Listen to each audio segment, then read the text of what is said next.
Election के बाद होने वाली क़यास आराइयां सच साबित होने लगी। नवाज शरीफ ने पंजाब का इंतजाम संभाल लिया, बेटी का सूबा चलाने के लिए खुद मैदान में आ गए। लेकिन क्या एक रुकन कौमी असम्बली सूबाई हुकूमत के इजलासों की सदारत और हिदायत जारी कर सकता है? नवाज शरीफ की ज़ेर सदारत पंजाब हुकूमत के इंतजामी इजलासों पर सवालात उठने लगे।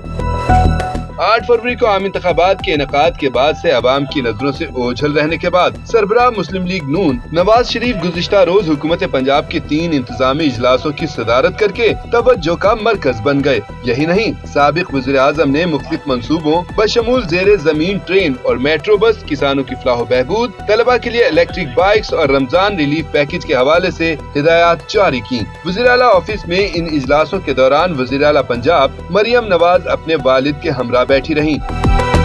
अब सवाल ये है कि नवाज शरीफ के पास सूबाई या विफाकी हुकूमत में कोई सरकारी ओहदा नहीं है और वो सरकारी तौर पर सिर्फ कौमी असम्बली के एक रुकन ही हैं। अमूमी राय यही है कि सूबे में कोई सरकारी ओहदा न होने के बावजूद तमाम बड़े फैसले नवाज शरीफ ही लेते हैं। उनकी बेटी और वज़ीर आला पंजाब मरियम नवाज ने इस राय को मजीद पुख्ता कर दिया जब उनसे सवाल किया गया कि जरूरतमंदों में तकसीम होने वाले रमजान रिलीफ पैकेज के थैलों पर नवाज शरीफ का चेहरा चस्पा क्यों है, तो जवाब में मरियम नवाज ने कहा कि क्योंकि ये नवाज शरीफ की हुकूमत है। अच्छा मैडम, जो सबसे बड़ी तनकीद की जा रही है वो रमजान बैग पे नवाज शरीफ साहब की फोटो के हवाले से है। अपोजिशन उसको बड़ा क्रिटिसाइज कर रही है कि आप अपनी पब्लिसिटी जो है वो मियां साहब की आवाम के पैसों से कर रहे हैं। देखिए मेरी बात सुने, हुकूमत किसकी है पंजाब में? नवाज शरीफ। Thank you. नवाज शरीफ पहले भी सूबाई इजलासों की सदारत करते थे जब उनके छोटे भाई शहबाज शरीफ वज़ीर आला पंजाब थे। ताहम उस वक्त नवाज शरीफ खुद वज़ीर आज़म थे।